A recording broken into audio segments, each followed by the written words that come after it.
Alors, c'est parti. Donc, bonjour tout le monde. Bienvenue sur le podcast Action Passion avec Maxine Noël. Donc, aujourd'hui, en fait, je suis avec Christelle, qui est ma toute première invitée, toute première entrevue, en fait, sur cette chaîne de podcast. Donc, je suis vraiment reconnaissante, super contente d'avoir Christelle avec moi aujourd'hui. C'est vraiment super. Donc, Christelle, en fait, c'est une coach qui connaît plusieurs techniques, qui a un bon bagage d'outils pour aider les gens, mais qui fait du coaching, surtout avec les techniques de FT, de PNL et bien d'autres qu'elle va venir bonifier un peu plus tard dans l'entrevue aujourd'hui. Donc, ce qu'on va parler, en gros, c'est un peu de son parcours, de son histoire, donc pour apprendre à mieux la connaître, mieux comprendre aussi d'où qu'elle vient, pourquoi elle fait maintenant du coaching, qu'est-ce qui l'a amené jusque-là et quelles ressources elle a pu bien utiliser pour se rendre où est-ce qu'elle en est aujourd'hui, puis qu'est-ce qu'elle a appris de toute son histoire jusqu'à maintenant. Donc, Christelle, bienvenue! Merci déjà de m'accueillir sur ta chaîne. Je suis vraiment contente de faire cette interview. Et en plus, je suis ta première invitée, c'est un grand événement. Exact. Ouais, non, c'est ça, on va s'en souvenir. Donc, merci d'avoir accepté l'invitation, d'avoir prêté au jeu. Puis, il faut se dire, en fait, Christelle et moi, on s'est connus, on va dire ça comme ça, sur Instagram. Donc, on s'est parlé à ce moment-là. On n'est pas des, on va dire, on s'est connus sans nécessairement prolonger la relation jusque-là. On commence à se connaître maintenant, en fait, dès aujourd'hui. On a une conversation avant de commencer l'entrevue, en fait, pour apprendre à mieux se connaître. Mais, je veux dire, un peu comme j'ai mentionné au début, c'était pour moi comme un peu une intuition d'aller vers elle. Son travail m'intéressait, ce qu'elle partageait sur les réseaux m'intéressait beaucoup, ça venait me parler, puis ça parle à beaucoup d'autres aussi, donc j'ai senti en fait l'appel de venir l'interviewer, puis d'en apprendre un peu plus sur elle. Donc, merci encore d'être là. Puis j'aimerais te poser comme première question pour te laisser parler, en fait, de qui es-tu, Christelle? C'est quoi ton parcours? Peux-tu m'en dire un peu plus sur toi? Alors oui, je vais me présenter. Déjà, oui, comme elle l'a dit, j'ai l'impression qu'on a beaucoup de points communs et qu'on dégage une énergie, qu'on est pas mal sur la même longueur d'onde et même au niveau des centres d'intérêt. Vous allez le voir pendant l'interview, je vais me dévoiler. Sûrement que vous la connaissez déjà. Alors, donc du coup, je suis plus connue sous le nom de Christelle Joy Coaching, surtout sur Instagram. Et du coup, je suis coach de vie, donc en développement personnel et praticienne dans différentes techniques, mieux-être, donc principalement la gestion des émotions, le fait de transformer ses pensées négatives et de gagner aussi confiance en soi. Donc voilà, tout ce qui est du mieux-être, du développement personnel. Et j'adore aussi tout ce qui est un petit peu spirituel, etc. Oui. Et du coup, comme tu disais avant, j'ai différentes techniques et c'est ça que j'adore dans mon coaching aussi, c'est que c'est vraiment des outils concrets qui permettent vraiment de transformer la problématique interne des gens. Et voilà, j'adore. Je suis passionnée. C'est quoi justement les techniques, l'ensemble, si tu veux faire un petit résumé là, des techniques que toi tu utilises dans ton coaching présentement? Alors, donc déjà, j'utilise toutes les techniques de coaching, donc de questionnement, de prise de conscience, les 5 blessures aussi pour mieux comprendre et mieux s'accepter. Mhm. J'utilise aussi des techniques donc de PNL d'ancrage pour développer des ressources positives, comme par exemple la confiance en soi, l'amour de soi, la motivation, la paix intérieure, etc. J'utilise aussi, ça c'est une de mes techniques préférées, c'est, à ton avis? Ben, de FT. Yes! J'en parle tout le temps, mes abonnés, ils sont à fond dans le...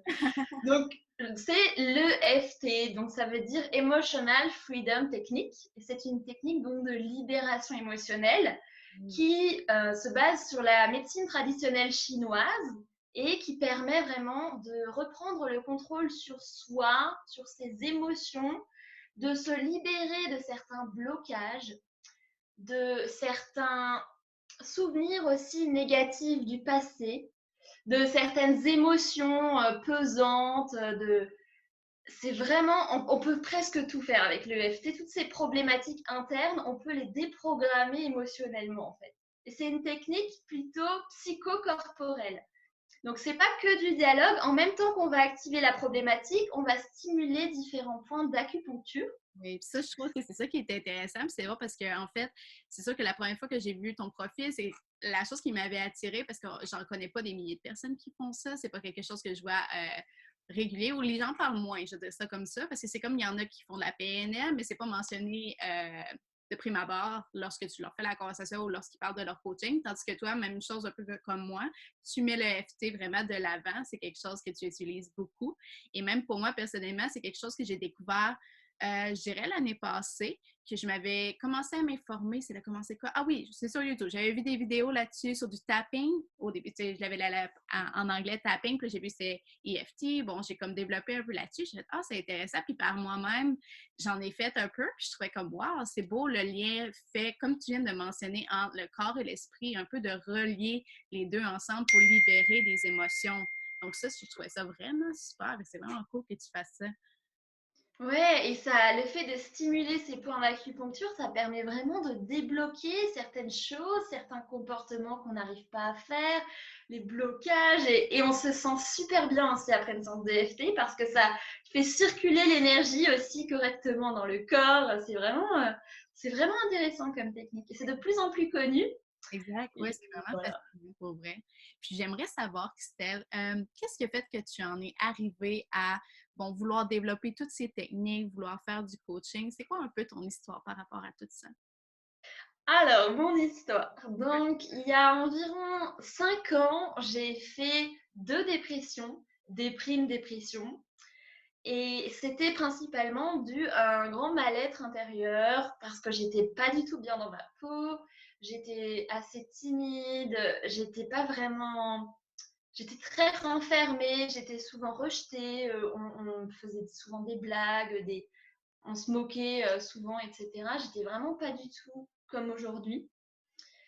Et en fait, à chaque fois, c'était ces mêmes situations relationnelles là où j'étais pas bien dans ma peau et du coup, ça se reflétait dans mes relations, dans les comportements des gens avec moi et je me sentais vraiment rejetée et pas aimée, pas reconnue. En plus, j'étais hyper fragile au regard, au jugement des autres et tout.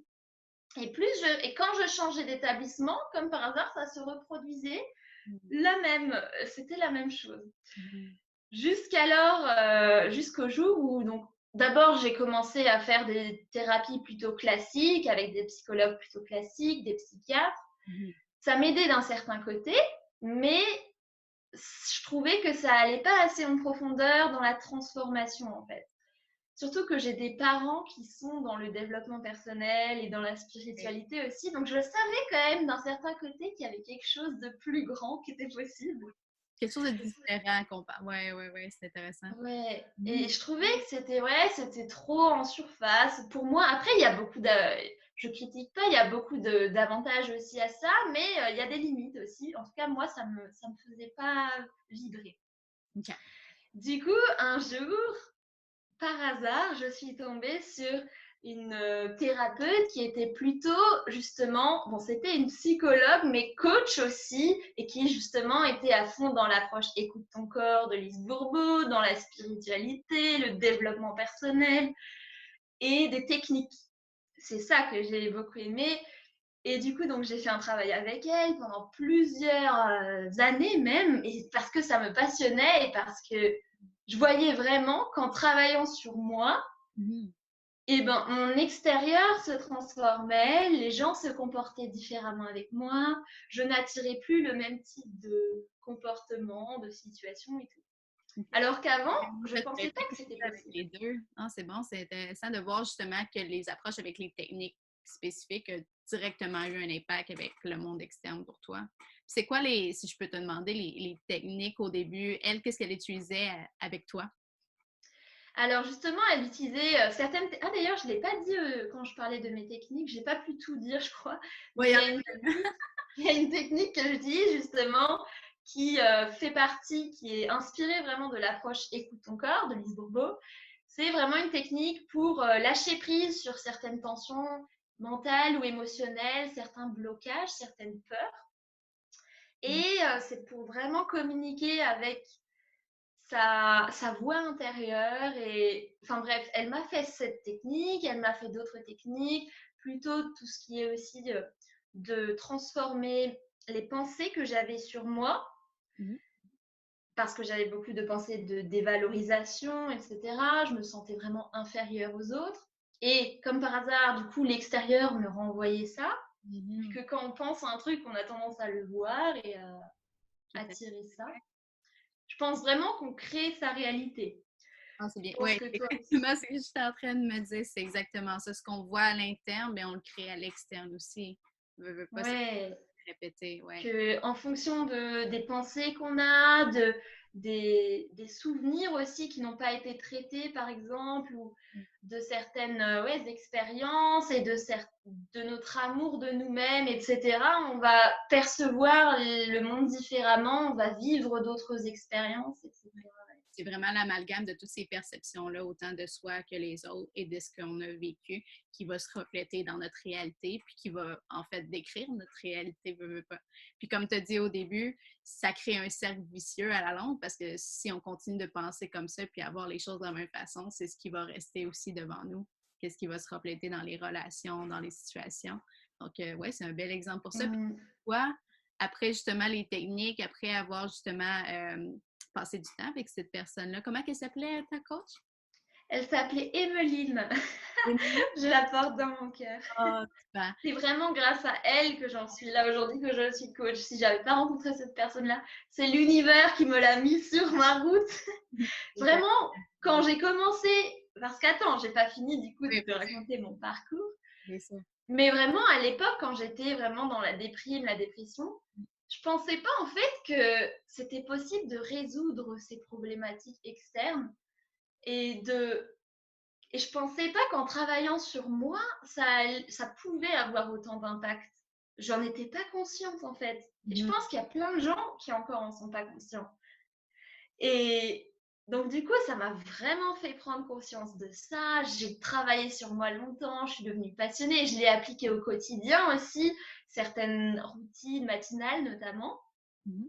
Et donc, alors j'en étais où? Donc voilà, j'ai vraiment vu des résultats et au bout d'un moment, donc j'ai décidé de faire la faculté de psychologie aussi, OK. mais donc c'était en parallèle de cette formation. OK. Et au bout d'un moment, en fait, cette formation me passionnait tellement et j'apprenais tellement, etc. Et alors que dans la faculté de psychologie, c'était beaucoup trop théorique et ils n'étaient pas du tout ouverts au développement personnel, etc. OK. Ça m'intéressait vraiment de moins en moins. J'avais de moins en moins envie d'être là-dedans. Donc, du coup, j'ai suivi une formation avec cette femme-là qui m'a sortie de dépression. Mhm. C'est beau symboliquement. Oui, vraiment, Et oui. c'était vraiment enrichissant. Je me suis formée donc pendant environ 2 ans avec elle et j'ai appris plein de choses, plein de techniques, etc. Ensuite, je me suis entraînée donc d'abord en cabinet et OK. ensuite par Skype. Parce qu'en même temps, je développais mon Instagram, mais c'était plutôt une passion en fait. Oui, oui, oui. J'avais jamais pensé travailler sur Instagram à l'époque. Vraiment, C'est ouais. venu comme ça. Et du coup, ta question, c'était quoi déjà? Ben, en fait, de voir l'impact que ça avait eu sur toi, en fait, ta coach, en fait, l'impact qu'elle avait eu après ça sur ton parcours. Oui, et du coup, donc après, donc je me suis entraînée là pendant aussi plusieurs mois, etc. Et au bout d'un moment, quand je sentais que je gagnais confiance et que la maîtrise de mes outils et tout, Mhm. donc j'ai commencé à vraiment avoir envie de faire de ça Enfin bon, déjà avant, j'avais vraiment cet appel et je sentais que c'était vraiment ma mission de vie, que dès que je parle de développement personnel, ça me fait vibrer, que Mhm. je vis pour ça. Je pourrais en faire nuit et jour. Et j'adorais le fait de pouvoir vraiment transmettre ma passion et que ça aide les gens parce que c'est vraiment des techniques qui, Mhm. je trouve, aident beaucoup plus rapidement que les cursus classiques où des fois il faut passer 6 ans en thérapie. Ouais. Que là, Alors que certaines personnes pensent qu'il n'y a que ça qui existe, que les psychologues classiques et tout. que je mets des fois de l'avant aussi par rapport à ça, puis je suis tout à fait d'accord. En soi, comme tu as dit, la psychologie, il n'y a rien à enlever de ça. Je dis, les psychologues, tout ça, font un travail extraordinaire, puis ils ont leur lieu d'être. Par contre, c'est Ouais. différent les types d'approches. Puis comme tu l'as mentionné, par rapport au psychologue, souvent, ce que je dis, c'est plus par rapport au pourquoi qu'on est dans une telle situation, ça va répondre à cette question-là, le pourquoi, puis à l'explorer par rapport au passé, mais toujours sur cette question-là. Tandis que quand on va dans le coaching, c'est surtout axé sur la solution, axé sur, OK, maintenant que tu es dans cette situation-là, qu'est-ce que tu veux à la place? Vers quoi tu veux aller? Vers quoi tu veux... qu'est-ce que tu désires changer pour arriver à un autre, soit un autre résultat ou une autre façon de se comporter, de penser. Donc, c'est vraiment plus axé sur le comment versus le pourquoi. C'est ce qui fait vraiment la grande différence entre les deux, là, souvent. Ouais. Mhm. Ouais, l'un, c'est plutôt le diagnostic, la compréhension et aussi le fait le dialogue, de pouvoir être écouté, parce qu'il y a beaucoup de dialogue. Alors que l'autre, ouais, je dirais que c'est plus, oui, l'accès solution concrète et transformation, je dirais même. Ouais. D'action concrète, de solution, Ouais, amener vers, OK, là, maintenant, qu'est-ce que tu veux par rapport à ça? C'est souvent la question, en tout cas, je reviens souvent c'est là-dessus. ça. Moi aussi, c'est ma question. Ouais. Ouais, exact. C'est ça on pense souvent, puis on dit ça en coaching, mais en fait, on passe d'un état présent, l'état que la personne elle est présentement, et versus aller vers un état désiré, qu'est-ce qu'elle veut à la place, qu'est-ce qu'elle aspire à. Donc, c'est vraiment d'amener vers un objectif X, que dépendamment des techniques, dépendamment de ce qu'on peut apporter, on va amener vers ces solutions-là, qu'on va aider la personne. Puis, comme tu as dit, tout ça, ça se retrouve déjà à l'intérieur. Tu sais, comme toi, tu as comme vu que c'était possible pour toi de faire les changements dans ton monde externe, mais ça partait tout de toi au début. Fait que c'est ça qui est... Ouais, et je me suis rendu compte que tout était possible, enfin, qu'on pouvait transformer toute problématique, ou la plupart en tout cas des problématiques, que c'était possible de les résoudre en fait. Au lieu de les... J'ai justement fait un post Instagram là-dessus aujourd'hui, je ne sais pas si tu l'as lu, Non, je ne l'ai pas lu. que beaucoup de gens pensent que la pensée positive, en fait, ils la vivent en mode je pense pas à mes problèmes, ça va s'arranger, je fuis, je suis un peu aveugle, je me voile la face que tout va bien, etc. Mhm. Et que moi, je pense qu'au contraire, la pensée positive, c'est d'affronter ces problèmes et d'en s'en servir pour devenir pour devenir, oui, des personnes meilleures. Une des questions que j'aime bien, c'est, ça fait partie de l'ancrage justement, quelles qualités, quelles compétences, quelles ressources tu Ouais. aurais besoin de développer ou quelle libération tu aimerais avoir qui te permettrait de dépasser cette problématique ou de mieux vivre cette problématique. Mais c'est vraiment dans le affronter ces problèmes et s'en servir pour grandir et pour évoluer vers une meilleure version de soi, quoi. C'est pas fuir et dire que tout va C'est pas bien. de. Je pense que l'expression, justement, c'est comme de l'autruche, là, de se mettre la tête dans le sable puis de pas voir qu'est-ce qui se passe puis d'avoir un peu les œillères comme un cheval, peu importe. Mais non, tout à fait. Ce que tu viens de dire, je trouve ça super intéressant du fait que c'est d'affronter aussi les défis, d'affronter justement certains obstacles, qu'est-ce que tu veux surpasser et les ressources nécessaires pour le faire. Puis, je voulais te demander par rapport à ça, toi, justement, c'est quoi les ressources que tu as générées, utilisées, que tu as eu besoin pour surmonter au niveau de la dépression que tu avais faite, au niveau justement du sentiment que tu étais toujours pris dans un cercle vicieux? C'est quoi les ressources qui sont ressorties de ça pour toi? Tu veux dire ce qui m'a le plus aidé et ce qui m'aide aujourd'hui le plus, c'est ça? Tout à fait.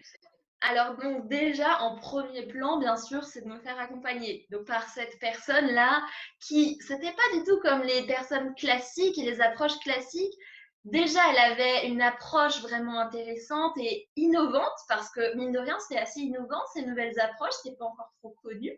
Mm-hmm. Et elle avait aussi une énergie, un amour, on avait vraiment une connexion, ça j'adorais, et des techniques. Donc, le fait de me faire accompagner par elle, ça m'a permis de vraiment avancer beaucoup plus rapidement et profondément que juste avec des livres ou des vidéos sur YouTube, etc. Parce qu'elle avait vraiment plus le recul sur ma situation. C'était une approche personnalisée, tu Oui. vois. Ouais. Bon, tu comprends vu que tu es dans le coaching. Tout à fait, oui. Et du coup, donc déjà, le fait de me faire accompagner. Ensuite, le fait de quotidiennement travailler, me remettre en question et prendre la responsabilité de ma vie, c'est-à-dire de Ouais. moi-même cultiver mon bien-être en fait. Et ça passe notamment par des routines matinales. Je ne sais pas si tu en as, toi. Un peu, mais je te dirais que c'est quelque chose qu'on dirait que j'essaie tout le temps de retravailler parce qu'il y a un moment donné, puis je te dirais, peut-être que tu l'as lu, mais tout se passe avant 8 heures dans The Miracle Morning. Ouais, j'adorais. C'est un des livres qui a vraiment… Littéralement, moi aussi, c'est de mes premiers livres que je dirais que j'ai lu en développement personnel pour moi. Et ça m'a amené comme toute une autre perspective sur la routine matinale. Je dirais qu'au début, j'étais, on va dire, dans l'extrême de tout de faire par rapport à ce qui était écrit dans le livre. Donc, je l'avais fait pour un certain temps. Puis, c'était dans mon temps que je faisais de la compétition, un peu comme je t'ai parlé, que j'étais athlète et tout. Donc, c'était super important. Et là, à un moment donné, à cause que j'ai voyagé, en raison que j'ai eu des voyages et autres, ben là, ça a comme changé un peu ma routine et je suis pas revenue parfaitement à ce que je faisais là. Parce que oui, il y avait plein d'effets intéressants, mais j'ai comme dispersé sur ma routine matinale et ma routine du soir, je te dirais. Comme mettons le journaling et tout ça, je fais ça le soir. La lecture aussi, je fais ça le soir. Des fois pendant la journée parce que j'aime juste lire en général. Donc ça, je change pas. Mais le matin, ce qui est important pour moi, tu sais, mettons juste de me lever, de bouger un peu, puis de boire de l'eau. Ça, c'est vraiment comme de base, c'est de venir juste réveiller. Certaines affirmations, mais c'est juste comme être plus dans ma tête, très, très posée. Puis le soir, ça revient à poser aussi. Fait que c'est ces moments-là. Toi, c'est On quoi? a vraiment plein de points communs.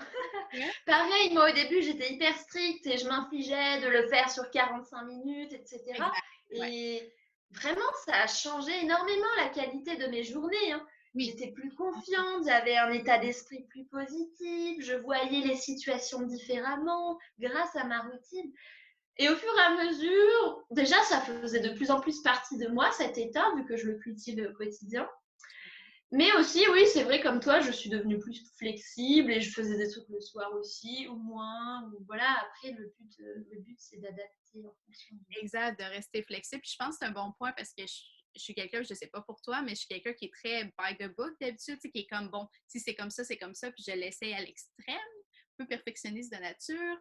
Donc, je veux que ça soit fait d'une certaine manière. Puis c'est un peu comme ça que j'ai fait mon approche par rapport à ça, à les routines matinales. Puis je me souviens, le temps que j'avais commencé, je devais me lever très tôt. J'avais un job à ce moment-là durant l'été qui faisait en sorte qu'il fallait que je sois au travail avant 7 heures le matin. Donc, il fallait que je me réveille pour 6 heures. Donc, je me levais à 5 heures, ce qui était extrême, pour faire la routine au complet de 1 heure, d'aller avec tous les points et de pouvoir me préparer en fait à la partie travailler. Puis ça durait environ comme presque 2 mois jusqu'à temps que j'aille justement ma compétition et tout. Puis là, ça change un peu mon horaire. Mais l'état que ça m'amenait, c'était tellement positif qu'il y avait de quoi qui était important pour moi d'aller rechercher là-dedans malgré que là, encore une fois, je suis un peu plus flexible à la manière de l'amener parce que le quotidien change, je veux dire, la vie arrive, puis il y a des choses qu'on peut garder. Puis le but, c'est d'être flexible, de pouvoir donner un laisser-aller. Mais l'état que ça vient chercher, c'est vraiment un gros plus, littéralement. Ouais. Mais ouais, ça… moi je pouvais… Pareil, des fois c'était carrément bizarre parce que je pouvais plus m'en passer. En fait, j'étais une autre personne grâce à cette routine. Et j'avais… Oui, je passais… C'était vraiment une sorte de drogue à un moment. Mais ça, c'est pas forcément très positif de… Mais bon, au final, j'ai réussi à m'en libérer. Donc… Ouais, ben c'est ça. Après un moment donné, c'est comme, OK, comment est-ce que je peux ajuster ça pour que ce soit de quoi qui n'est pas, bon, comme tu dis, addictif nécessairement, que ce soit trop un besoin, puis on s'accroche trop là-dessus, mais qu'on peut générer au moment qu'on en a le besoin. Je voulais savoir pour toi, c'était justement, c'est quoi ta routine du matin? Ça m'intéresse. Alors, j'ai différentes routines justement. J'ai pas envie d'être trop stricte dans mes routines. J'ai appris justement à plus m'écouter, mes envies. Oui. Donc, des fois, en ce moment en tout cas, ce que j'adore faire, c'est des étirements. La première chose que je fais le matin, c'est des étirements de yoga, notamment la salutation au soleil, tu connais? Mhm. Après, je l'adapte à ma sauce, hein. Ok. Donc, je fais ça. Je fais aussi souvent de la méditation. Est-ce que tu connais Joe Dispenza? Oui. J'adore tout ce qui est loi de l'attraction, physique quantique, etc. Donc, j'ai testé là depuis environ 2 mois. Je fais sa méditation sur 1 heure ou 45 minutes. Ok. Tu connais celle où il dit se connecter à de nouveaux potentiels, en fait, et il dit connecte-toi à la version de toi qui est super confiant, la version de toi qui n'a aucune peur. Non, non, non, non. Ah, non, je ne l'ai pas testé celle-là, mais là, tu me. Elle est vraiment top, ouais. Et ça rejoint aussi la visualisation. D'ailleurs, des fois, je fais juste de la visualisation, de me visualiser où j'aimerais être, qu'est-ce que j'aimerais pouvoir faire dans l'idéal, etc. Hmm. Ce que j'aime bien des fois aussi faire, c'est de l'EFT. Oui. Bientôt, donc non, j'en ai déjà parlé, je crois. Oui. Donc, l'EFT, soit avec des affirmations positives uniquement, parce que ça renforce l'effet des affirmations positives, le fait de stimuler ces points d'acupuncture en même temps. Ou alors, des fois, je fais de l'EFT plutôt en mode négatif profond, c'est-à-dire quand je me sens dans une humeur plutôt négative, alors je tapote sur cette humeur négative, etc. Bon, c'est tout un processus. Ouais, ouais, ouais. Puis pour ceux qui Et connaissent, hop, voilà. je vais te laisser, ouais. Je laisse savoir par rapport à l'EFT pour pousser un petit peu plus là-dessus. Peut-être qu'il y a certaines personnes qui nous écoutent présentement qui connaissent moins ça ou qui n'en ont pas nécessairement entendu parler. Puis je laisse, en fait, est-ce que tu pourrais leur dire c'est quoi justement les points que tu viens tapoter, comme on dit, je pense, de la manière, c'est dit quel point tu viens tapoter, puis c'est quoi l'effet en fait que ça vient apporter aux gens de faire cette pratique-là? Alors, donc, il y a 12 points d'acupuncture. Maintenant, je ne sais plus avec les mains, parce que des fois, on les compte ou des fois, ça dépend des techniques. Mm-hmm. Mais en fait, ce qu'il y a à savoir, c'est que moi, déjà, au début, quand j'ai pratiqué l'EFT il y a environ, je ne sais pas, 3 ans, au début, j'étais vraiment très sceptique et très... C'est bizarre ce truc, je comprenais pas. Et j'avais fait une fois une consultation d'EFT avec une dame en présentiel. Et j'en étais ressortie vraiment pas du tout convaincue en fait. Parce que je comprenais pas en fait. Pour moi, c'était juste ok, tu tapotes sur des points, mais pourquoi et est-ce que ça marche vraiment et après, en gros, la vie a fait que, au fur et à mesure, j'ai lu un magazine de psychologie énergétique et dedans, il parlait de l'EFT. Je trouvais ça génial. Et il parlait notamment d'une super école d'EFT.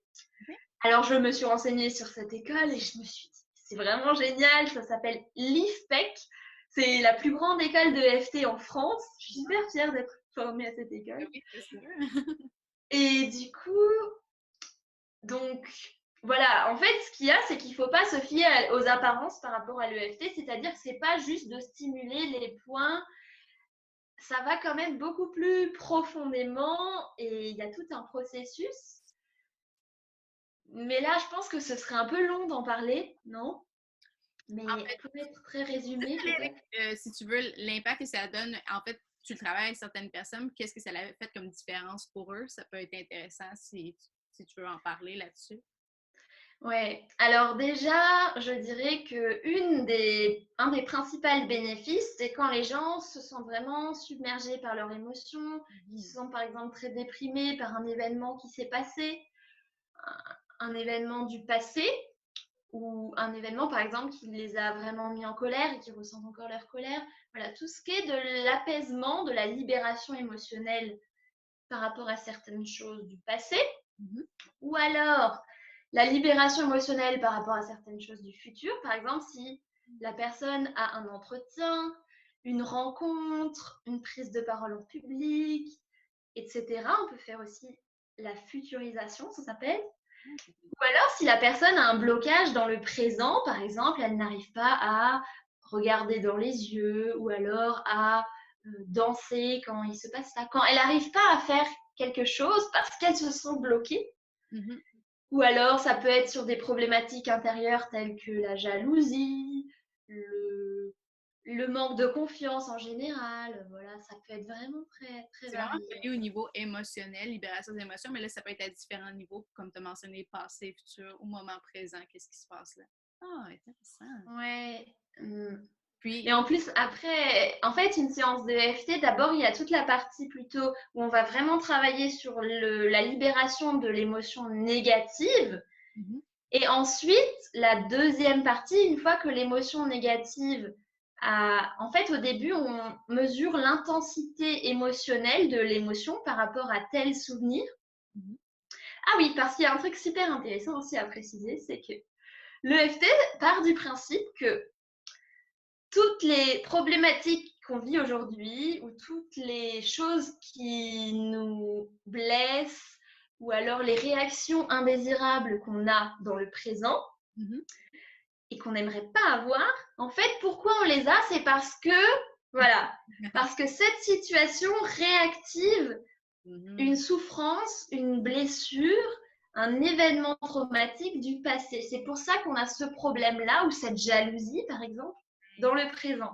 Et en EFT, une des bases, c'est vraiment d'aller à ce souvenir racine et de déprogrammer émotionnellement ce souvenir racine. Du coup, au début, on calcule l'intensité, et quand l'intensité émotionnelle de cette émotion a baissé, là, on peut passer à la reprogrammation plutôt positive. C'est intéressant, en fait, ce point-là, parce qu'il y a quelque chose, justement, en PNL qui, en fait, c'est un lien quand même logique, une façon par rapport, mettons, à toi qui le fais techniquement avec le FT.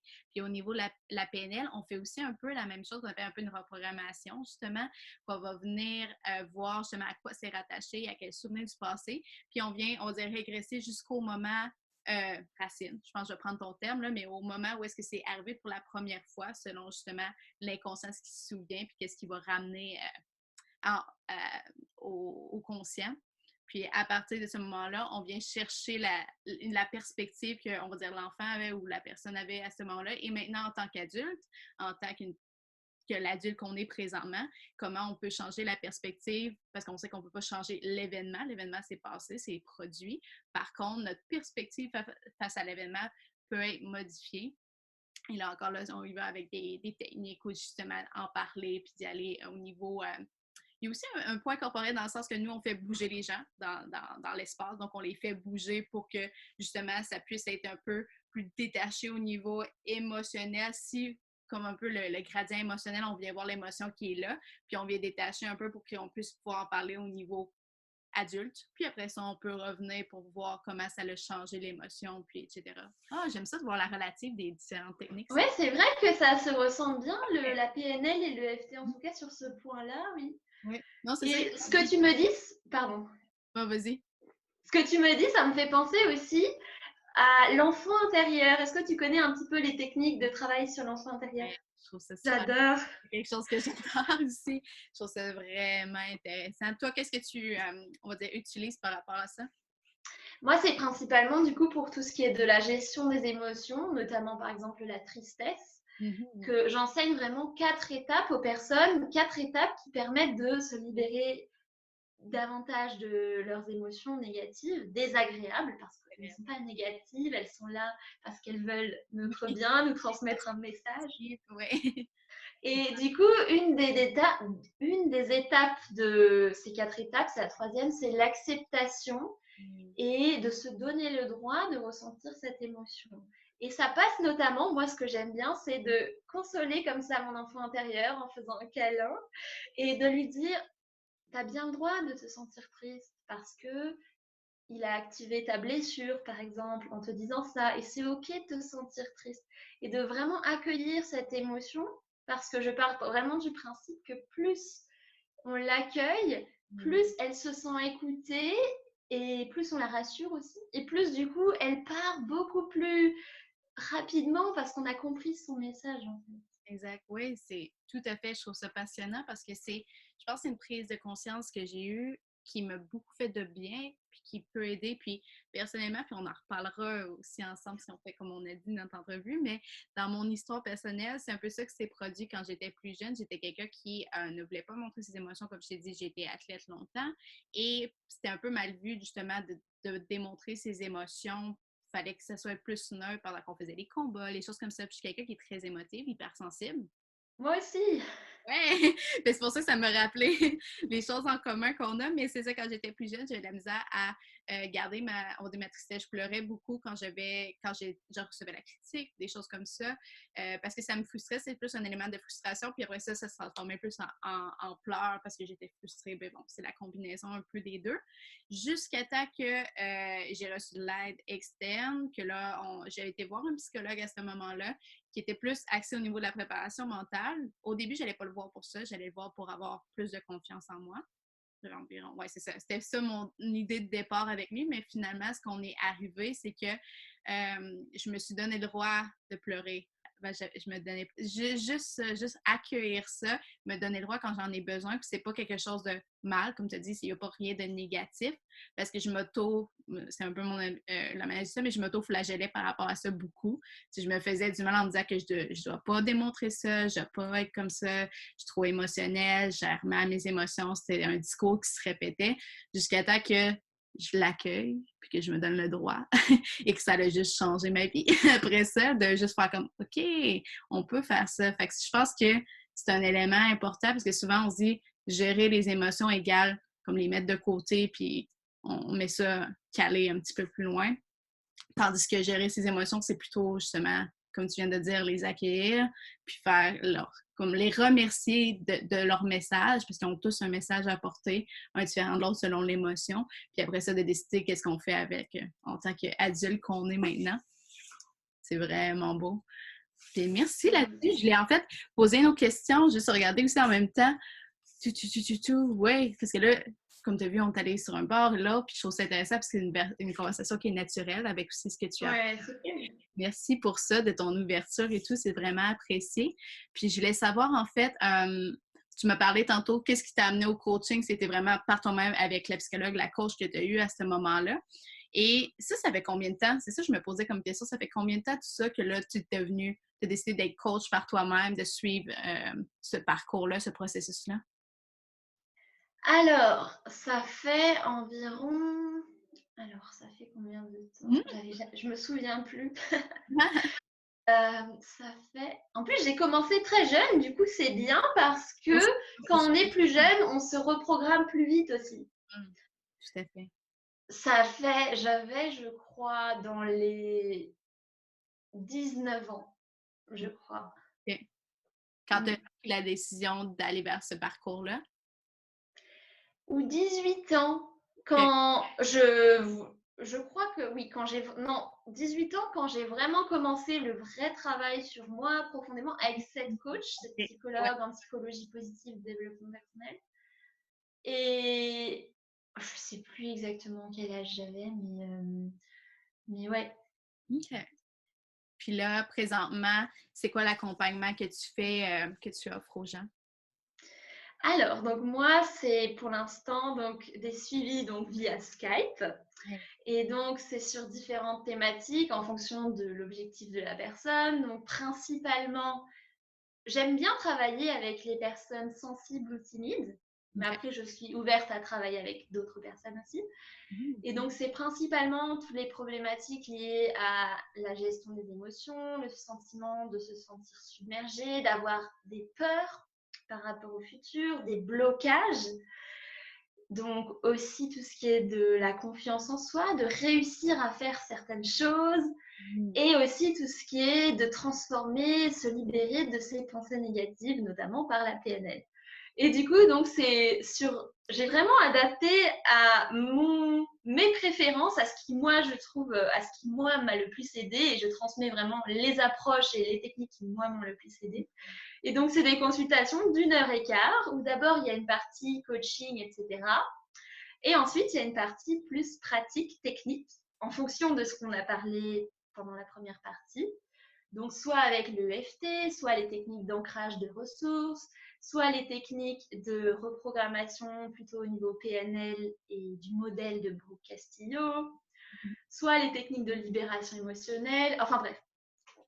Du coup, voilà pour ce qui se passe pendant les 1 heure et quart. Donc, ça va vraiment profondément. J'ai vraiment envie d'apporter le max de valeur. Surtout qu'en plus, après, j'offre un suivi aussi par mail. Donc, la personne m'envoie son compte-rendu. Je l'invite à m'envoyer son compte-rendu par mail pour vraiment qu'elle ancre ce qu'on a vu en elle. Et moi, je lui envoie aussi le compte-rendu de la séance, ce que je trouve intéressant selon moi. Donc voilà, je trouve ça vraiment, c'est vraiment une formule qui me correspond. Ouais, qui te ressemble, qui ça sent. Ouais, qui résonne en moi. Oh, super. Si ça leur plaît. Ouais, c'est ça, tu as un bon commentaire et tout là-dessus, mais c'est super. Puis je voulais savoir, en fait, personnellement, si tu avais un conseil à donner par rapport à ton histoire, par rapport à ce qu'on a parlé aujourd'hui, par rapport aux ressources qui sont revenues pour toi. Qu'est-ce que tu aurais à dire aux gens par rapport à ton histoire? Je leur dirais que on peut tout transformer et que on peut tout, presque tout en tout cas, résoudre toutes les problématiques extérieures, même si des fois on pense que ça dépend pas de nous et qu'on peut rien faire pour que ça s'arrange. Si, on a souvent une énorme part de responsabilité, mais pas dans le sens culpabilité, de un pouvoir en fait, et qu'en travaillant vraiment sur nous, on peut vraiment améliorer nos relations, notre vie, tout ça.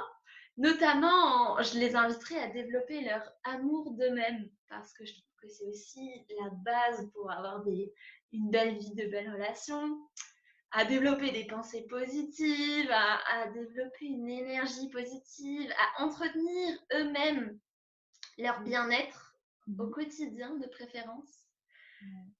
Et vraiment qu'est-ce que je pourrais leur conseiller? Que vraiment prendre conscience qu'ils créent leur réalité et qu'en travaillant sur eux, ils peuvent vraiment transformer leur réalité, quoi. Et que c'est fou tout ce qui peut être possible.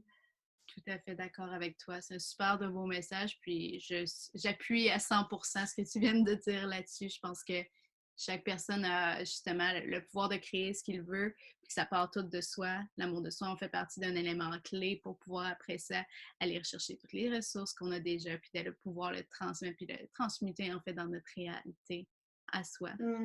Très beau message, Christelle. Merci beaucoup. En fait, merci pour cette entrevue. Merci d'avoir, en fait, parlé de ton histoire, parlé de toi. Tu es une boule d'énergie, en fait. Tu t'exprimes si bien. Tu as une belle énergie, comme on disait au début. Je suis vraiment contente de t'avoir comme première invitée officiellement, d'avoir pu... Moi aussi, Ben moi oui, aussi, je suis contente, et moi aussi, je trouve que tu as vraiment une belle énergie, tu rayonnes, et on a vraiment des points communs. je pense que Et ça a eu c'est vraiment agréable de parler avec toi. Qu'est-ce Merci. que tu as dit? J'ai dit, justement, il y a eu comme une attirance, c'est comme un aimant, on va dire ça comme ça, là, comme ça a fait ça pour moi en tout cas, quand j'ai vu ce que tu faisais, puis comment justement, tu le partageais. Donc, c'est vraiment un plus On là-dessus. était faites pour faire cette interview et pour vous partager ces Et voilà, conseils-là. ouais, tout ça pour vous, que vous ayez toute cette information à portée de la main maintenant, à portée des Et oreilles. bravo si vous êtes arrivé, ou pardon, bravo si vous êtes arrivé à la fin de cette vidéo, franchement, vous êtes Ouais, les c'est tops. vrai que vous avez pris le temps, c'est super intéressant. Donc, merci encore pour cette belle conversation. Puis, comme tu as mentionné, puis tu peux me rajouter aussi, les gens peuvent te retrouver sur Instagram avec ton nom complet qui est à. Qui est @ChrystelleJoy Coaching. Non, ChrystelleJoy.coaching. Ouais, maintenant, avec tous les points et tout, là, super. Puis, sur Instagram, c'est vraiment ta place de base que les gens peuvent te retrouver. Est-ce que tu as d'autres points de référence? C'est vraiment celui-là? C'est vraiment où je suis le plus active et quotidiennement avec les stories, mais j'ai aussi essayé de lancer une chaîne YouTube. Pour l'instant, il n'y a que 3 vidéos parce que ce n'est pas ma priorité. Mais c'est pareil, le même nom, Christelle Joy Coaching. OK, excellent. Ben, super, Christelle. Merci beaucoup. Puis merci à vous d'avoir été là aujourd'hui, d'avoir assisté à cette belle conversation, à ce partage d'expériences, de connaissances et de passion aussi, parce qu'on peut le ressentir à travers ta voix, Christelle. C'est super beau. Donc, on se revoit et on se reparle très bientôt, chers auditeurs, ceux qui ont été là aujourd'hui. Puis, pour plus d'informations, pour de nouvelles entrevues, vous pouvez aller consulter également sur ma page Instagram qui est @maximenoel.mindset et également sur mes autres plateformes sur YouTube, Maxime Noël et Action Passion Podcast, c'est là où vous vous retrouvez. Donc, super content de vous avoir eu aujourd'hui. Puis, on se retrouve pour une nouvelle entrevue plus tard. Yep. Croyez en vous, vous êtes les bestes, vous êtes intéressants, aimez-vous, donnez-vous de l'amour, vous êtes géniaux. Plein d'amour. Prenez soin de vous. Bye bye!